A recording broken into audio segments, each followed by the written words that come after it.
From the liberal Northeast comes a lone voice of truth. Honest commentary in dishonest times. Think deeper with Juan Newsom. This is the Cure Radio Program.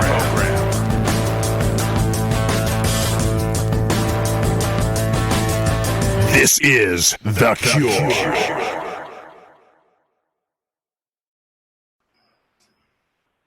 So today I have a special guest, Michael Johns. He's a political analyst, American conservative commentator, policy analyst, and a former speechwriter for President George H.W. Bush. He's also tied to the beginning of the Tea Party movement as well as the Heritage Foundation. He has a lot of commentary out there, folks, if you want to see it. He's also contributed to several books. One book he's written, the U.S. and Africa Statistical Handbook, and also contributed to Finding Our Roots, Facing Our Future, the America's 21st Century and Freedom in the World, the Annual Guide to Political Rights and Civil Liberties, which I like that one. I read that one, actually. So, Michael, thank you for coming on. Hey, it's a pleasure. How are you? I'm fine. How's it going? Deep dive. I know we were talking before we started the podcast, and I wanted to ask you a question. It's about where we are in terms of the politics, but I want to go back first to 2018. Now, in 2018, the Democrats ran on healthcare. Republicans lost 40 seats, as you know, and one of the main issues highlighted, especially in the upper Midwest, and on some of the seats that we've lost, was healthcare. That was one of the major concerns. It was the economy, but number one seemed to be healthcare. Now, going back, Democrats passed Obamacare in 2010 that, had really a negative impact on the healthcare industry overall. I'm just wondering, how were they able to win the message on healthcare and take the House back in 2018? Well, I think you got to look at 2018 as sort of a mixed bag of an election. I wouldn't call it overwhelmingly a Democrat victory. I mean, you're right. The Democrats picked up, I think, actually one more than you mentioned, 41, as I recall, in the House. But Republicans picked up 2 in the Senate. Yep. And, and those weren't, all open seats. I mean, they beat Democratic incumbents in Indiana, Missouri, North Dakota, as I recall, Florida. There were some hugely important Republican wins in the Senate. You did have a number of House Republicans who had retired, creating open seats, which was not helpful for the Republican majority at that time in the House. And that's like a whole other topic. I think you're starting to see a lot more members who would never have, 15, 20 years ago would have never left or left as incumbents who seem to tire of the job. I think there's a lot of burnout, and a lot of it has to do with the toxic political environment in Washington that you referenced earlier. But you had huge amount of turnout in 2018. I think it was like the highest since the earliest part of the 20th century. And there were also, importantly, a lot of referendums. Now, referendums on the surface are interesting, but they kind of serve a dual role. I mean, on one hand, you're voting on an issue that is of importance in your particular state, but it's also very commonly used in the most cynical political ways, to bring out certain demographics of voters. So we had, as I recall, there were Medicaid expansion referenda in 18. You had voter ID laws. You had redistricting issues, marijuana legalization issues, the voter ID, which was controversial, but strong passions on both sides of that. Those also affected, the elections.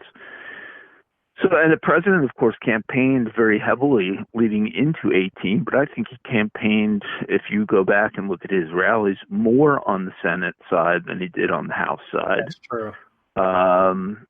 And he focused, he only has so much time, right? I mean, he can't show up in 435 districts, but sure. He showed up in close races. I don't think it was a rebuke of Trump, but I think you raise a reasonable point on healthcare, and that is that those first 2 years of Trump's administration, from January of 17 to until this 18 Congress came in January of 19. Sadly, I think there were some opportunities squandered there. I mean, we had for a decade talked about repealing and replacing Obamacare. I don't think you would have found one Republican who would have objected to doing that. And of course, it came very close to occurring in the Senate until John McCain on the floor changed his view. That there's a whole sub story to that. Not much of which has to do with healthcare policy, in my view, but the point is that healthcare, and I've said this forever. I've worked in the industry of healthcare. There is almost no issue that the American people are more passionate about. I mean, there's a handful of issues that are really that really move people and bring about deep concern, worry, rage. Healthcare is one of them. And I like the way the president's phrased that Republicans need to be the party of healthcare. I completely agree with that. Yeah. I also agree that we're doing the right thing getting rid of the mandate on Obamacare. So we've had a little bit of a fall in the insured, but a lot of those people that came out of the insured ranks were individuals that were in the mandate only to avoid the tax penalties. They didn't particularly like the Obamacare policy. It was expensive. The deductibles were high. The premiums were high. And, really, you could summarize Obamacare in a lot of ways as coming down to basically being like a catastrophic health care plan, because by the time you got, to the point where they were paying into legitimate costs with the deductibles and the premiums involved, you were talking about a serious 5-figure number in a lot of cases. And that was a product of what was an immensely flawed program from the very beginning. It played on the emotions and the aspirations of the American people to expand that coverage. That's a reasonable aspiration to have, but the program itself was hugely flawed. Now, that's my criticism of Democrats. My criticism of Republicans is that when you spend 10 years in conservative think tanks in Washington, D.C., and in minority positions in the House and Senate, or minority and majority positions, saying that the position, if we win the White House, is to repeal and replace Obamacare, when the political stars aligned as they did on day one, you should have that ready to go. And I will tell you, I do not blame the president for that. Yeah. That was Paul Ryan's basically timidity. His political timidness. He was timid on healthcare. He was timid on the wall funding. He was timid on defunding Planned Parenthood. And I believe I did not believe he was the right man to be really leading the charge as Speaker of the House. At that point, we had someone in there who had been more aligned with the president. You could have had a lot more progress those first 2 years, and with more progress, I think it's possible the House could potentially not have been lost in 18. But I am optimistic that, where things look for 20, and the fact that I think Republicans can take it back. I think so. I think they lost 18 partly. It was a lot of confusion too with the Russia stuff, but I think partly some conservative voters might have felt that the Republicans didn't deliver on that promise. Also, I agree in terms of the leadership. Now in terms of the Senate's been on a roll. They've gotten the president's Supreme Court picks in. some of the lower court picks in. They started out slow with filling positions in the executive branch, but now it seems like they're picking up the pace. But, when I look at going back to healthcare, because I know you have this experience, I want to ask you in terms of, what should the American system look like? I live up here in New York. I'm from Virginia. I live, I'm born and raised in Virginia, but I've been in New York for about 20 years now. So Right. The systems are totally different. New York does have a really great healthcare system.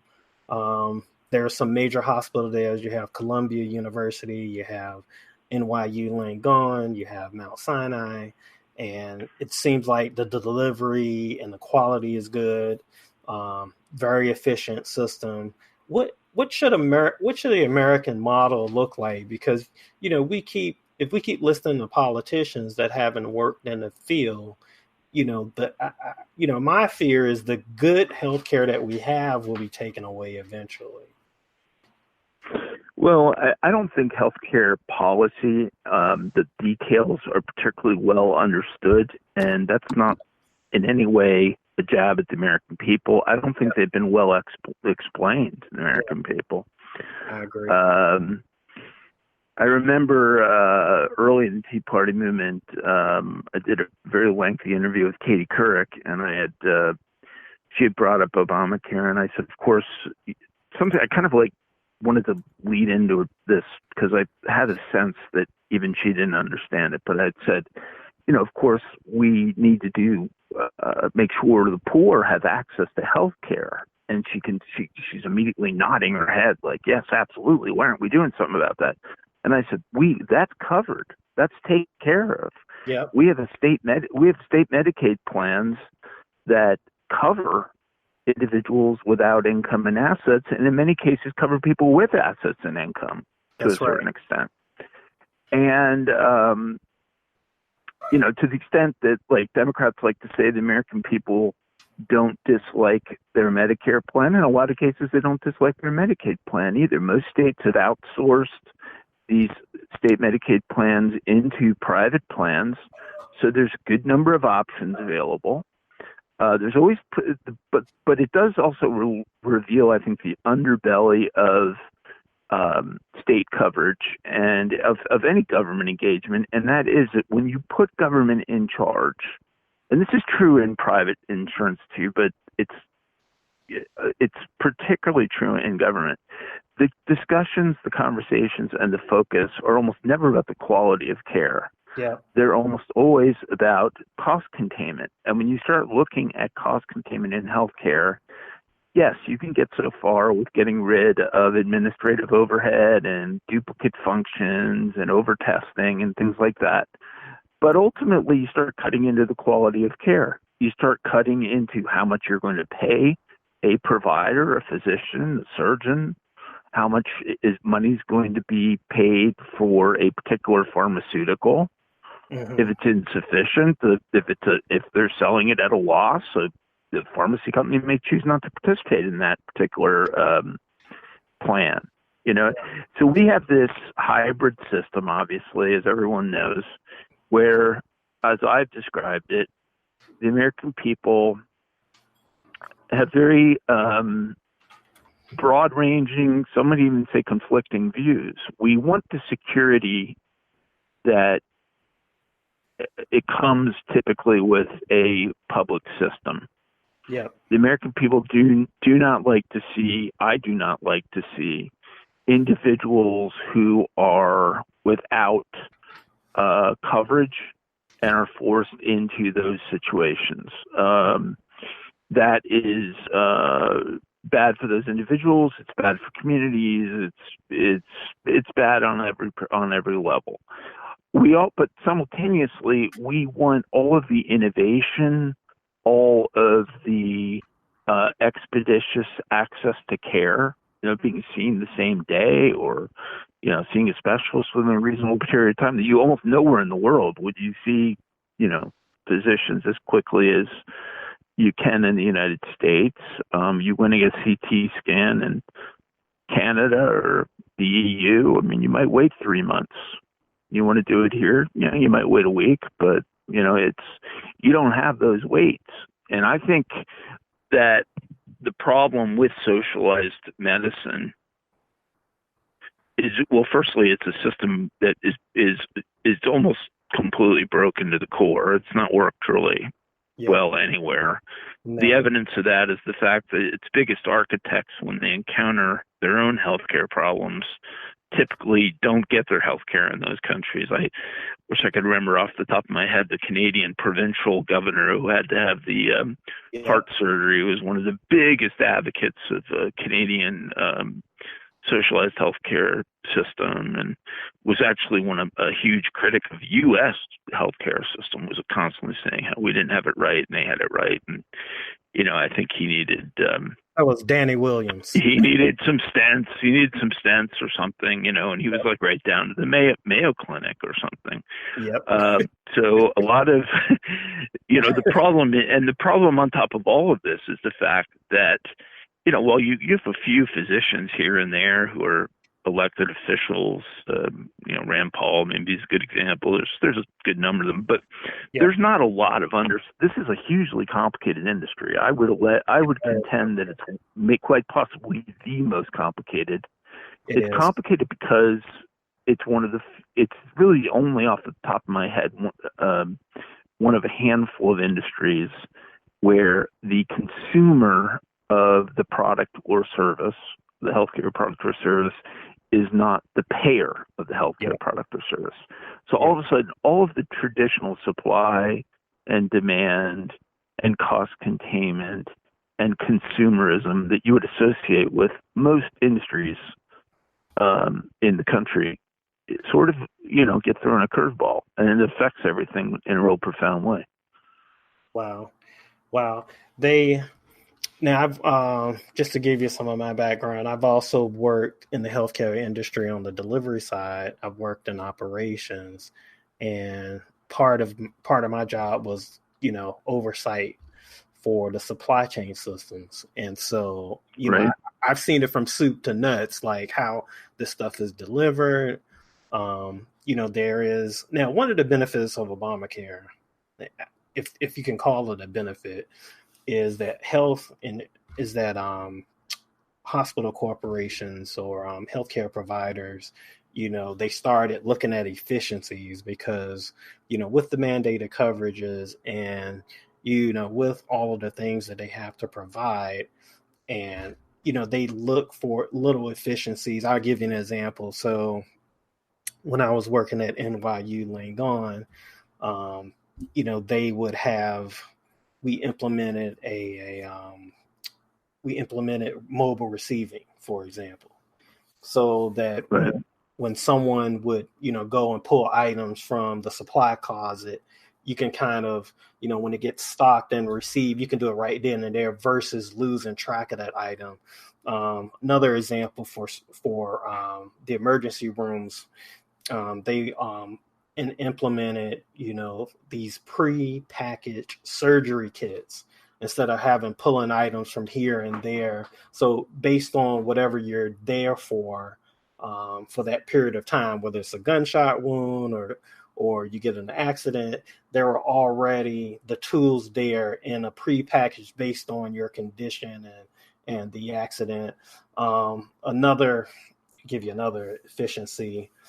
For example, they also really watch the overhead. So they implemented like timekeeping systems, clock systems for, the nurses, that's a lot of hours. They take up a lot of hours in a hospital. So they watch the time. And if there's been a shift in activity, then they could shift, some of the required time for like some of the LPNs and RNs and so forth. Well, RNs generally salary, but it depends on what institution, whether they earn overtime. But generally they can shift, their schedules based on the activity that's going on inside. So they have these, Well, that's a great hospital, and it's one of several great hospitals in New York City. But again, it sort of reveals the challenge, which I think you would probably acknowledge, is that if you I mean, how many beds are at NYU? Probably what, 500 bed hospital, I would say, roughly ballpark. I mean, it's a big hospital. If you were going to take the experiences and the procedures and protocols that have been put into place at that facility and the type of conditions they're taking and maybe the disproportionate amount of emergency care that they're taking and try to apply it to, say, a rural facility, the lessons don't apply. Just like taking the things that might work at these rural facilities and try to put them into a major academic medical center in the largest city in the country wouldn't work. So it's a very diverse system with diverse and complicated needs. In my view, that's one of the many reasons that the centralization of control over this system within Washington, D.C. becomes very dangerous. Because they're not inclined to navigate all these nuances. They're inclined to come, and I've seen this in my own experience on the provider side, in a broad range in pharmaceuticals and medical devices and home health, and that the reactions are abrupt. They're typically very bureaucratic. They don't always make sense. They'll offer comment periods and things like that, but they're not always very responsive to smaller voices in the industry. It's a system where the big healthcare associations in Washington, D.C. get the vast majority of attention. So the American Hospital Association is huge, very influential. The representing pharma is huge. It's very influential. The AMA, obviously huge, very influential. But those are three really crucial areas of healthcare, but that's not all of healthcare. I mean, you break healthcare down, you got a lot of smaller industries that are represented by smaller associations in the nation's capital and in state capitals as well, or they may not even be represented at all. And sadly, it continues to be a system where big money buys favorable policy outcomes, not logic, not understanding, not, Congress, I think, is not diving into it in kind of the research capacity way that they should be. Very few people testify before Congress who don't have some axe to grind or some, stake in the game already. So you don't have a lot of objectivity that's really being presented. And, in the think tank world too, let's be honest. I mean, it's influenced by donors and by ideology. While I'm a conservative and I believe we need to maintain a private healthcare system, I've conceded, just from my own experiences, that it's absolutely illogical and simultaneously politically disastrous to sort of get out there and say that there's no role for government in healthcare. I mean, there's a role for government in healthcare. And I don't know where this country would be right now in the absence of that. And I'm not just talking about it from a compassionate standpoint of humanity, but the fact that all of the costs that would be incurred if you didn't have preventative care, the hospitalizations that could easily be prevented, the disabilities that could easily be prevented. And these stories, I mean, untreated diabetes, for instance, that could be easily managed. It's not someone's uninsured or they're even in a plan, but they're not adhering to they're not complying with medications or they're not complying with physician follow-ups. Next thing you know, they're looking at amputations or they're losing their eyesight. And those are game changers. And then they're in basically a long-term care facility or they're requiring consistent home care that wouldn't have otherwise been necessary. Why would we want that? Just even if your perspective is just about the government dollars and cents, which it should never be. Mm-hmm. But even if that was the singular angle that you had on this, that it doesn't add up. I mean, there's a thing called dynamic scoring, Yep. which you may have heard of. That's Absolutely. sometimes it's used in government budgeting, sometimes it's not. But the idea is that you can't just look at how much money does something cost Yeah. in sort of in an abstract way. You have to simultaneously assess what are the offsetting savings from that spending, or are there in fact additional costs, on top of that? So you put it, say, I don't know, you put in a subway system, or you put in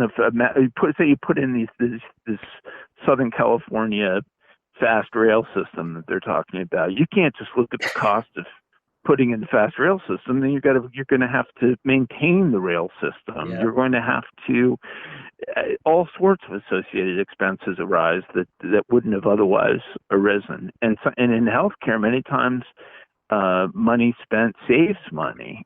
Particularly the examples I'm talking about. If you can keep people out of long-term care, which is one of the most expensive propositions in healthcare, ultimately, if we can get some solutions to Alzheimer's and late-stage advanced dementia and things like that, that's a hugely costly area. And the fact continues to be that, which we've known for a while, but it's more so true today than ever, that we spend the lion's share of money in healthcare in the last year of a person's life, and not as much in the earlier parts of their life, when some of their, I guess, physical and even mental health futures, can be profoundly impacted with a little bit of attention and investment and staying on top of those things. Well, you touched on something. There are differences between, let's say, the healthcare systems between, let's say, a place like New York, or if you look at California, versus, some of the rural areas. Now, I know that there are some companies out there, like particularly like Ascension Health is the first one that comes to mind, that kind of combine systems from several different states. I believe Ascension Health is in like 20 states.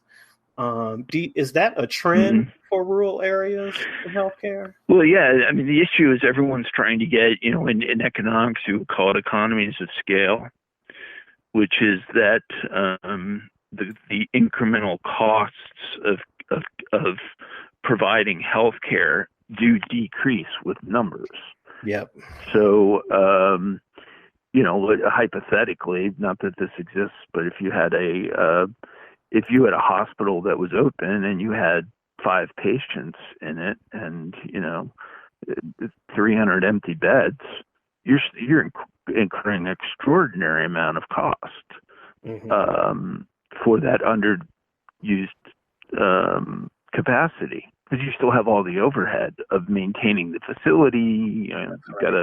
The electricity's got to function, and the heat and air conditioning has to function.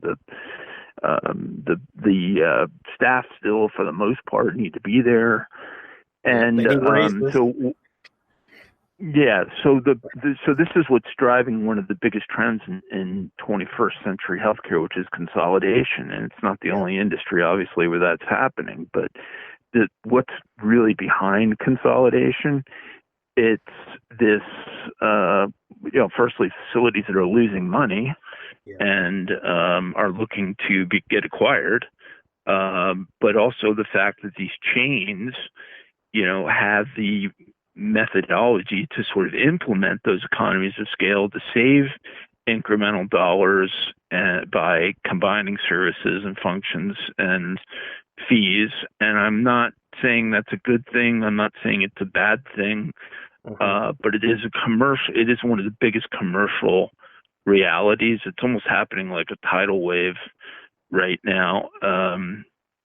I think the important thing is that policymakers put a lot of attention on these underserved areas as well. That's not, that's these underserved areas exist in rural areas, they exist in suburban areas, and they exist in urban areas. We don't, which is one of the reasons private health is important, is that market-based decisions are more commonly associated with the private sector than they are with the public sector. And it's just more of an incentive, more of an ability to assess where the demands are. But we have, particularly in rural America right now, a lot of very underserved areas in physical health and in mental health, which is really important. Yeah, mental and health. Mental health's been historically neglected, in my view, for far too long, since the beginning of American healthcare. And I think it's particularly in certain demographics and in certain regions of the country, it's a big challenge to make sure we have adequate resources available, and that people realize that pursuing mental health treatment it's physical health. It's a different organ of the body, basically, and there should never be any stigma associated with it. Yeah, even in as there are, and more often with men than with women, more often with individuals in the center of the country than on the coasts. But those can be oversimplifications as well. I mean, it's true. It's pretty much a national phenomenon that we've got to get people more comfortable with identifying, recognizing, and treating mental health ailments. And it's attached to so many issues, and not the least. Homelessness is a huge another really big one. Obviously, is the opioid crisis. Yep. Behind almost every drug addiction. Yep. There's is one or more mental health issues that went unaddressed. Wow. That's really saying something. We were talking. You look at, and this is something. This is even in places. You're talking about mental health. Even in places where the mental health services are good, there's still a lack. And this is something that I'm very familiar with, dealing with, just working in the hospital, and also, dealing with family members that encounter some of these issues. It takes, even in systems that are very good, it takes a long time to actually get someone functioning. And there's areas in the country that doesn't have any type of mental health, system where, not in terms of the quality, you got to go to places like, New York, you go to, Southern California. It's like a few places where the mental health, system is really good.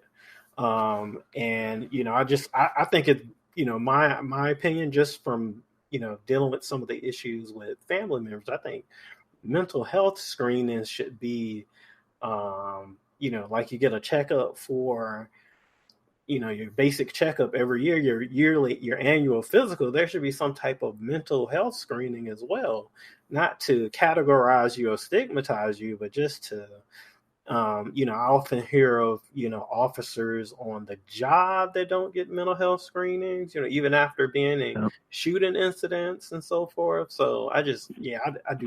That's very big with vets and PTSD and other related issues. But, a big part of this is that, and this is particularly true, by the way, since 9/11. And so if you're in New York, it's acutely true there, but it was true nationally. 9/11 had a profound impact on a lot of people psychologically. Yeah. And demand for psychological and psychiatric treatments really rose after 9/11, and even literally now, 19 years later, the demand for those services has not been met. Yeah. There's not enough psychiatrists. There's not enough psychologists. There's not enough counselors. There's not enough treatment options available. The quality of this care varies greatly depending on where you are. And so ultimately, one of the conclusions you have to reach, which I think gets to your good point about needing more regular screening, is that primary care and internal medicine need to pick up the slack. Yeah. that would be the logical answer, is that you would get your primary care physician and an internist, whoever you see, on a most regular basis, should be taking on some degree of responsibility for at least screening for mental health issues, even if they're not ultimately treating for it. And some do a really exceptional job with that. Others do a really bad job with it, and still others don't even view it as part of their job. And you have, unfortunately, with the street dimension now of opioids and some mental health drugs and sedatives and whatnot, a lot of primary care physicians, precisely at the moment when they should be getting more comfortable and more involved in addressing mental health issues, are just scared. They're scared legally of liability, and most would acknowledge that they haven't had adequate training on diagnostics or on therapeutic options available. Yeah. And you can't blame them either, because, a lot of these therapies, particularly in the treatment of clinical depression and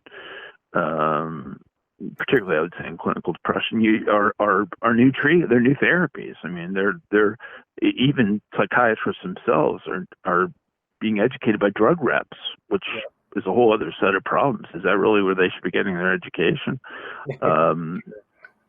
It's created some problems. It's created some big legal issues as well, because of the constraints on what a pharmaceutical rep can do from a marketing perspective. Yeah. How does you talked about the role in government can play in terms of healthcare, and I somewhat agree with that as well. I always maintained that before Obamacare, because I know the cost of insurance and the cost of healthcare was rising. I knew that there would be a breaking point where where the private sector would kind of step in, and someone, will kind of undercut some costs, or, create a delivery model that would be less expensive and more efficient.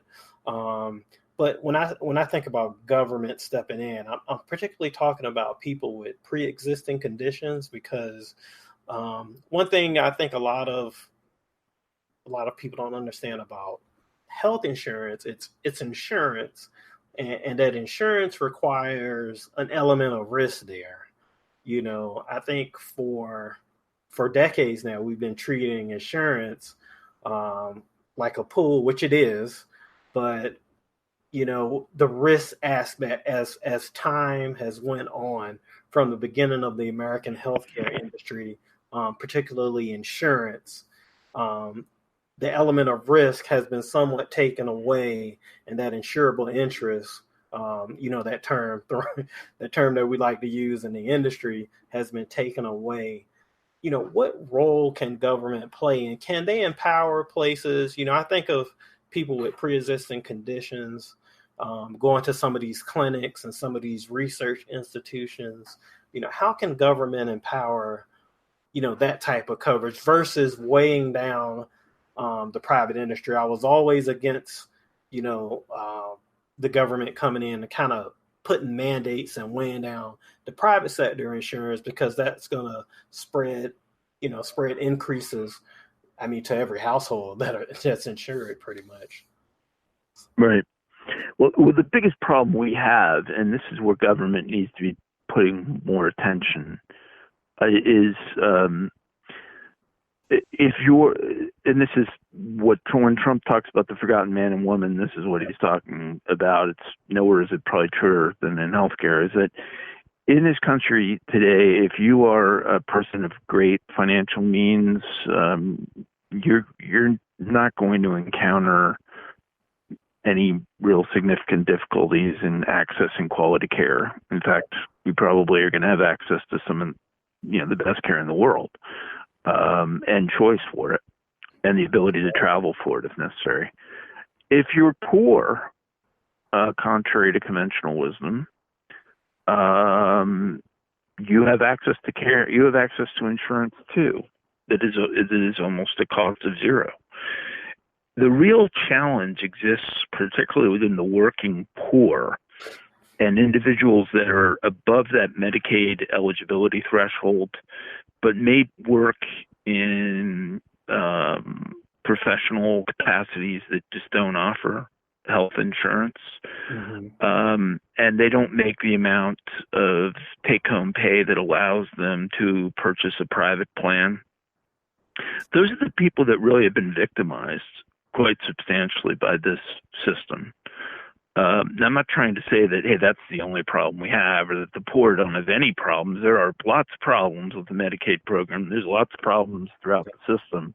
But if you're going to say, like, from a kind of income standpoint or a demographic income standpoint, like, who are the people that are facing the biggest problems? It's the fact that we have this system where health insurance continues to be associated with employment, which made sense like back in 1950 when someone got a job and they basically stayed in that job for most of their life. That's not really the case any longer. It hasn't been the case, frankly, for like 20 or 30 years. People now move through many jobs in their lifetimes. And they have periods when they're, they're working, periods when they're not working. They have jobs where they, are having to get in there and they have a waiting period until they're eligible for health insurance. The transportability really has not worked that well. It's not always applicable. And so individuals go from having insurance to not having insurance to having it to not having it to having great plans, to having average plans, to having bad plans. It then starts affecting even their perception of their jobs, which, really shouldn't be a primary issue, but it's become a core part of compensation. That's why it was offered in the first place. Yep. So people end up making career decisions based off of their health insurance and things like that.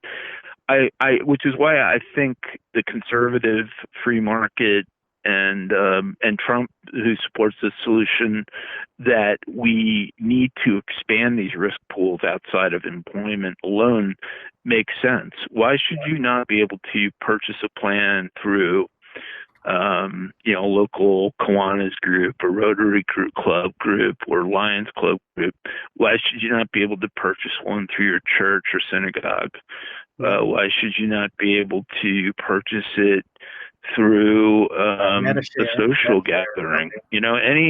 Anything, or through, as AARP has done, through an association like that, where they do actually have an insurance offering now. Wow. The more we allow, and the more we start to look at risk pools as not just being employment-based, the more options we're going to make available to the American people. And then when they purchase it in those means and not through their employer, they're not going to be subject necessarily to the volatility that exists when your health insurance is dependent on you being employed. And oh, by the way, people who end up really sick end up not being able to work. Yeah. So that it creates one of the biggest crises in the world, which has been this massive explosion of disability and SSI coverage in the country, that, people that are doing fine, they've got this insurance, they're not really using it. Now comes the moment when they need it the most. Mm-hmm. They're not able to keep their job because they're ill in a significant way. And now they lose their insurance on top of it all. And, that creates the sort of crises that I think no one in the policy making community, Republican or Democrat, conservative or liberal, wants to see. Yeah, I definitely noticed there's a trend. There are actually those outside services kind of popping up. You have like MediShare. There's a commercial. They're all over the place. MediShare with commercials and advertising.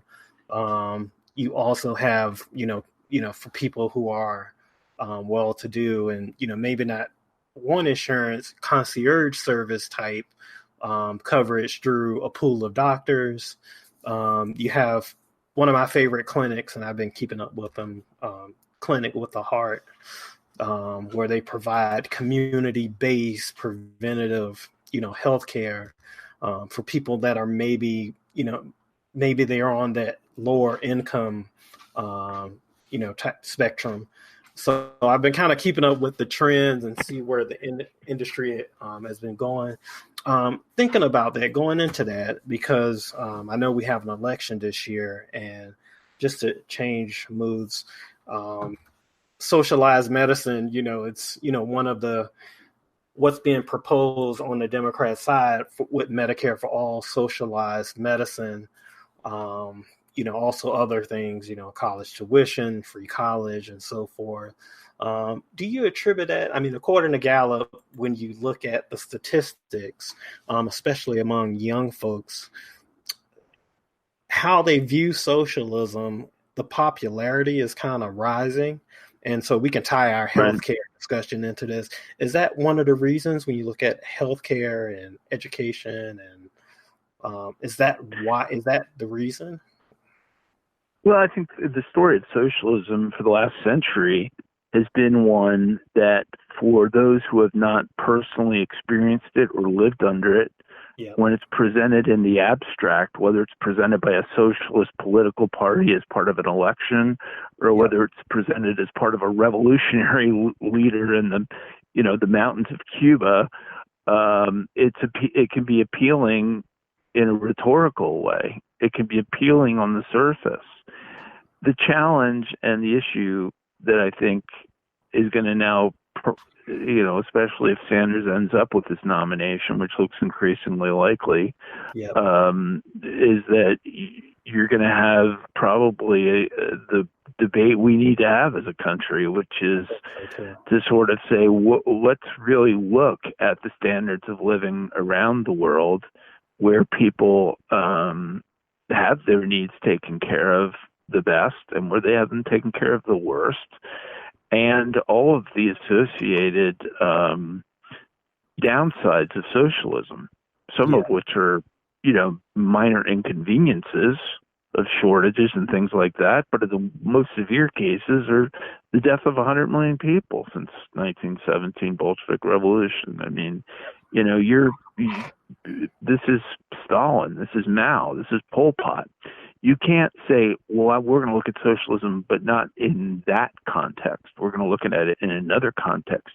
It's one context, because ultimately the only thing that can enforce such a mammoth micromanagement of people on a governmental level is force. And government is force. Ultimately, when you break down what is government, it's force. I mean, it's everything about it is ultimately rests on its ability to enforce these things.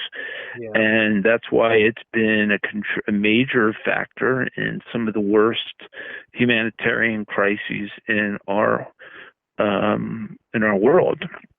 And certainly it's had 100 years of undeniable failure. And you'll be hard pressed to find anyone who's fled any one of these countries. They take the three socialist countries in our hemisphere, Venezuela, Nicaragua, and Cuba.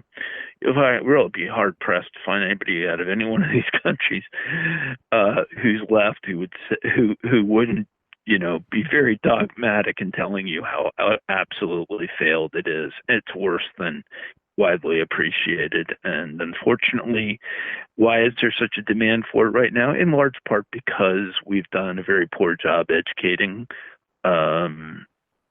American kids about the realities of communism and socialism. So they've seen the rhetorical appeal of it. And who wouldn't want to have a whole bunch of student loans written off? And who wouldn't want to think that they could have this glamorous, glorious healthcare system that they wouldn't have to pay a dime for? These are $100 trillion. These are also $100 trillion spending programs that Sanders and Elizabeth Warren are talking about. You talked about taking government as a percentage of our economy from about a 38% GDP level, which is really pretty high. But you would take it up over 70%. So like when Obama talked about fundamentally transforming the country, I don't believe he did fundamentally transform it in any ongoing way of anything that's got any longevity to it. The country he left is worse in a few cases than it was before he arrived, but it's not been fundamentally transformed in even one way. But this would fundamentally transform the country. I mean, we were talking about 70% of your economy dedicated to government, including just healthcare alone, which is a little over a fifth of our total GDP. Yep. That's a revolutionary undertaking. And it's not one that's worked anywhere. I think that's going to be said. I think it's going to be shown. I think it's going to be a centerpiece of the debate we're entering into right now. It's just a centerpiece of the Conservative Political Action Conference in Washington. And I think this administration probably welcomes it, because it's not like a lot of policy debates where there's a little bit of truth on both sides of these things.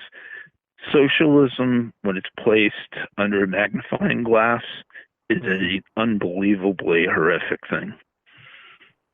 And I think it's going to awaken a lot of American people to the fact that they don't want any part of it.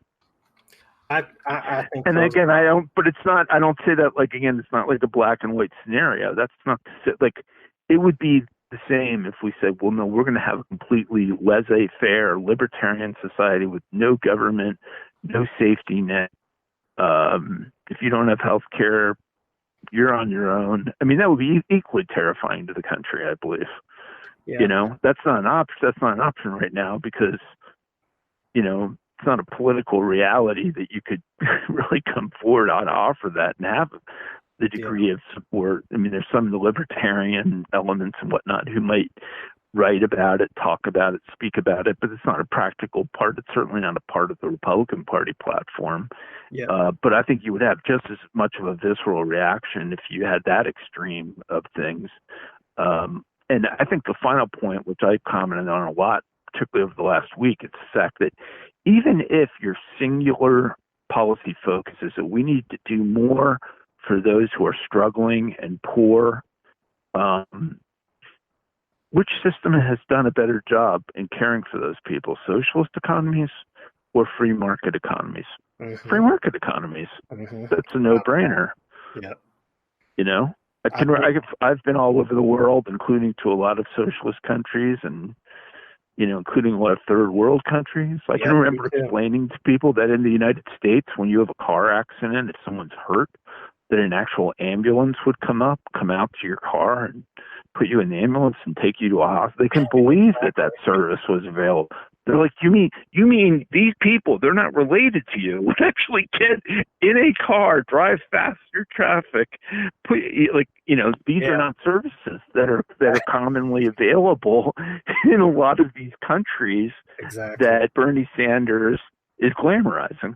Exactly. I try to explain that to people too, because I've been to a few third world countries and as well as some of the European countries that do have socialized medicine.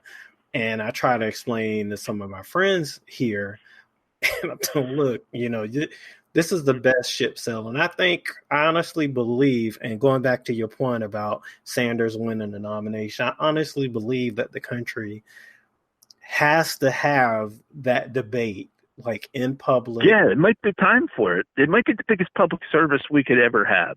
Yeah. It would be an immense disservice if he won the election. I don't believe that's possible or likely, because I think this is going to now be one of the rawest debates between two completely contrasting visions for the future.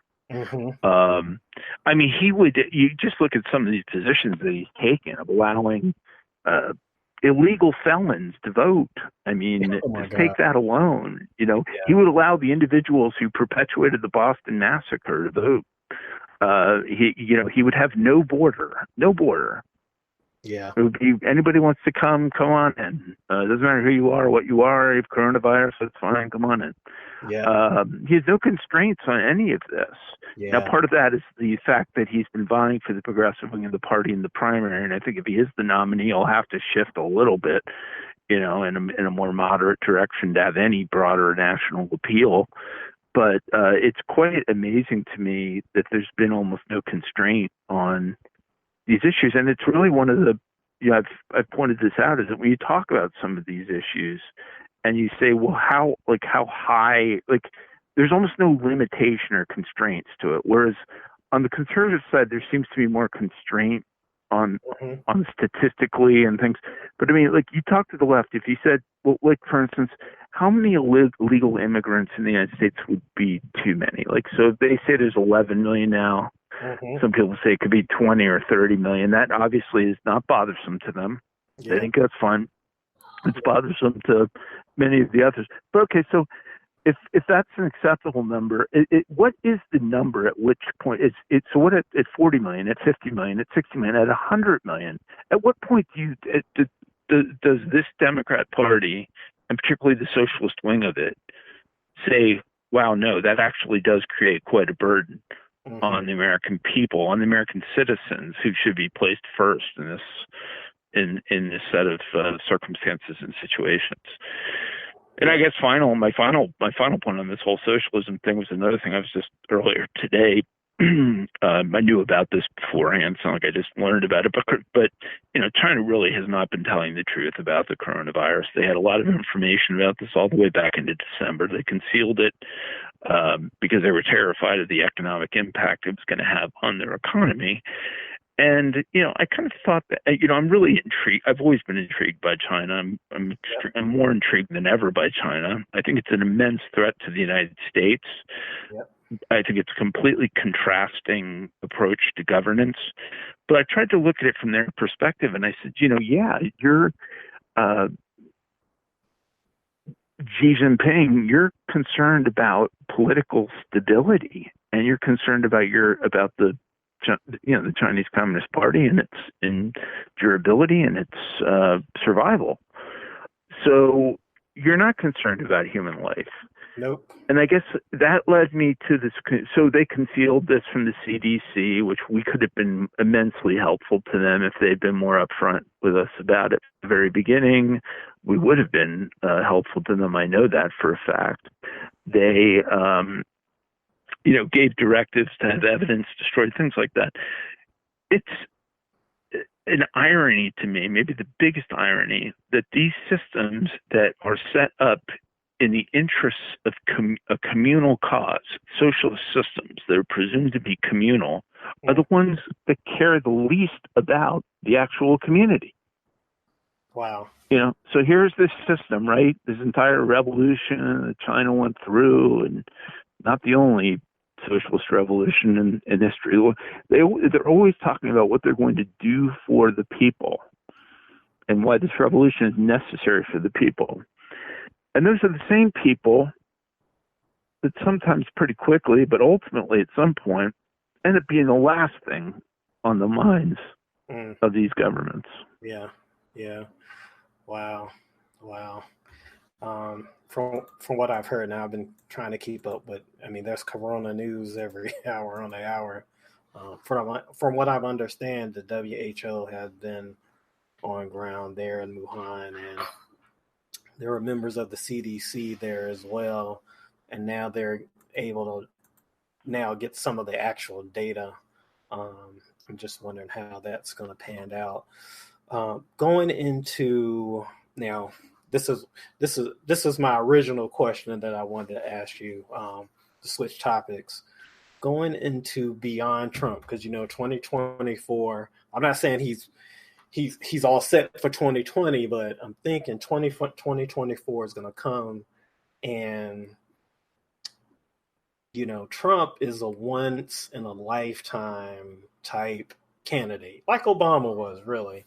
And Trump is definitely a transformative figure. And in a lot of ways, he's really transformed the Republican Party. He's, Mitch McConnell has a backbone now. If you look at, the members in the House and their reaction, after Paul Ryan left, if you look at the coalition of voters that he's brought in, there are a lot of Democrats who voted for Trump. Look at the blue states that he won: Michigan, Pennsylvania, Ohio.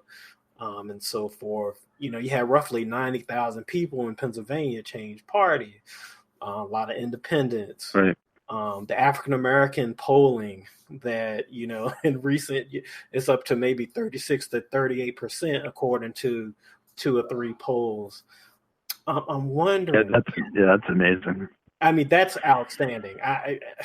That's far beyond what, me being an African American, which I thought that a Republican president could get that type of favorability.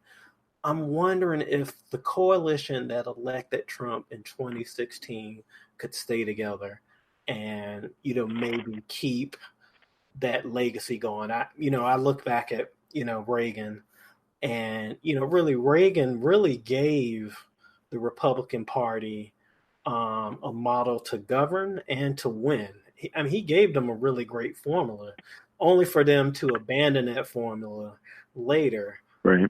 I think Trump is giving them. He did.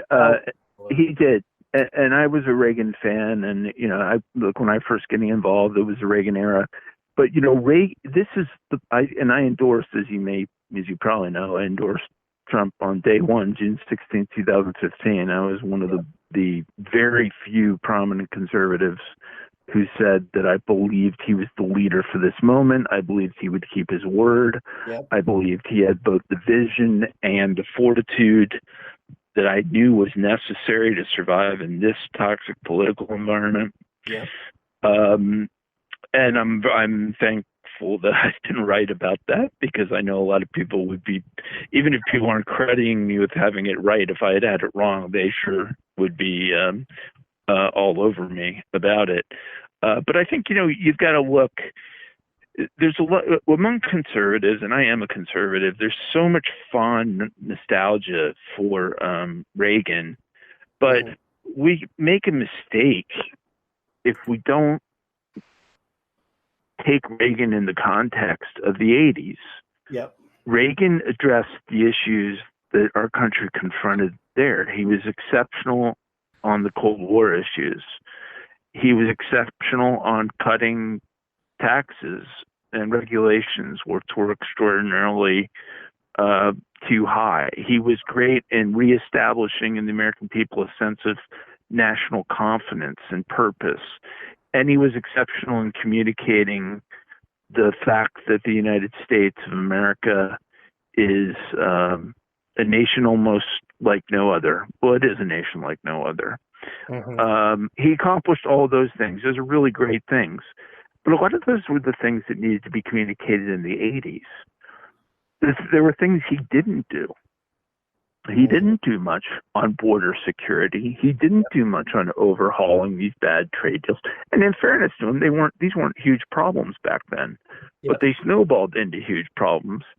And in Trump, I think we have a man who's defined a 21st century conservatism, who said, no, look, this immigration, and particularly illegal immigration, and even the legal immigration through H-1B visas and others, is a real problem in the country. These bad trade deals have been damaging to us for decades now. No one's really dived into trying to resolve them. As Trump's pointed out, it's not even that we've attempted and failed. We haven't even attempted. No one's really even made the effort.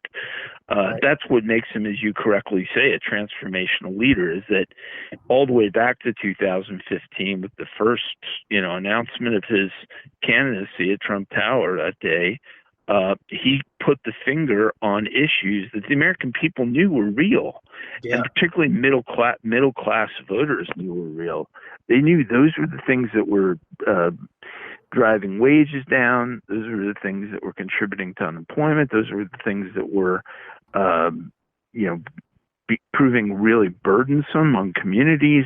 They knew the illegal wave of crime in this country was a real thing. It was happening all over and getting worse. They'd seen jobs and even whole industries have been removed, from this country as a product of some of these totally illogical trade relationships and cheating on the behalf of foreign countries like China. They saw our intellectual property stolen and the impact that had. And they saw also, I think, as Trump pointed out, the fact that we were taking a disproportionate amount of the cost and human life in foreign conflicts. That's right. That didn't always directly impact America and Americans any more than it impacted, say, Europeans or Asians or anywhere else. So when he talked about that, a lot of those people who were the Reagan conservatives, and I consider myself a Reagan conservative, but I'm a Trump conservative now, they couldn't make that intellectual leap from saying, no, this is the way we used to do things, to this is the way we need to do things now. Yep. And I say that as someone who isn't saying it wasn't that we did anything wrong back then. We can respect Reagan for tackling the issues that he did from 1980 to until he left office in 89, and we could simultaneously acknowledge that a few decades have gone by now, and the challenges that the country's confronted have changed. Yep, The expectations of voters have changed. Yep. The Cold War is long, long gone now, and the challenges that we have are really new ones, and they're just as serious. Yeah. And I think that Trump, I saw that right away, and I wasn't surprised by it because I followed this guy real closely, like you, growing up in this region for a long time, and shared contacts and whatnot. And I knew that he had a backbone. This guy has a backbone of steel. This is an incredible man with exceptional talents, and maybe some really exceptional flaws too. I'm not trying to be over the top in my praise for him, but my praise for him is pretty boundless. I'm telling you, we're very fortunate to have him available for leadership at this moment, because there's not a lot of people that would stand up to all of this and be able to endure it. I just look at the last week. Just ponder what he did the last week. He flew 8,000 miles to India. He's there for 48 hours. Flies 8,000 miles back. Gives a huge campaign rally in South Carolina. Comes up, has to deal with the coronavirus press conference, throws that together, puts the whole team together to address this national crisis, gives a rousing speech before thousands of conservatives at CPAC, and does all of that within a week. Less than a week. I mean, it's like he's an incredible amount of energy and industriousness, and I think it's simply the fact that that's the way this guy's lived his whole life. I check his schedule too sometimes, and I'm amazed at how much he gets done on a daily basis. And he'll work. He works early in the morning till late at night, and then some of those days I'll tell you, he doesn't sleep much. He doesn't. They said 4 hours. I know one of his aides, and she says maybe he only sleeps 4 hours, like max, and then he's back up, and then he's always working on the phone. And then he leaves town early and sometime and attend these rallies and go right. Man, it's really amazing. I don't think we'll ever have a talent like that again. But he's also it's very rare. It's very, very, very rare. Very rare, exceedingly rare. Yeah, and he's a street guy too. I mean, a lot of people. Yes, he is. He's tough. He's a street guy, and being in New York City, I actually met him when I moved up here in 2002 because I went to a seminar. I had no idea this guy would be president, but he just comes off like a normal guy, street guy. Very well educated, very well spoken, but he's still a street guy. He grew up in Queens, so that's right. Well, I think he can identify, relate, and communicate with anyone. Yeah. And that might not sound like a big deal, but it's actually a pretty rare quality. Yeah. Because people live their lives in cycles, but this guy's spent his life around all kinds of people in a very diverse city. He's interacted with some of the wealthiest and powerful people in the country and in the world. He's interacted with, workers. He's interacted with, people who've driven his car. He's interacted with the poor. I think he knows this country very well. Yeah, I think he's been a great student of Americans, and particularly what Americans value and what concerns them. And that level of understanding leads you to have some fairly deviating or different solutions than what might be coming out of the typical Washington machine. And when you challenge that machine, they push back, and they have pushed back, and he's still standing. Definitely. Well, Which is probably a good. "I'm Still Standing" would be a great song for him because he's a huge Elton John fan. Definitely. I know that. We definitely know the temperature and the climate of this, the culture of the country, and he knows how to like speak directly. Similar to a Reagan, he used Twitter, I know, but he definitely knows how to bypass the media, control the narrative, and speak directly to the people. Well, Mike, thank you for coming on. I really appreciate it. Thank you so much for having me. I really appreciate it. Thanks very much. I mean, this is a great interview. Pleasure talking to you. Okay, take care. This is The Cure.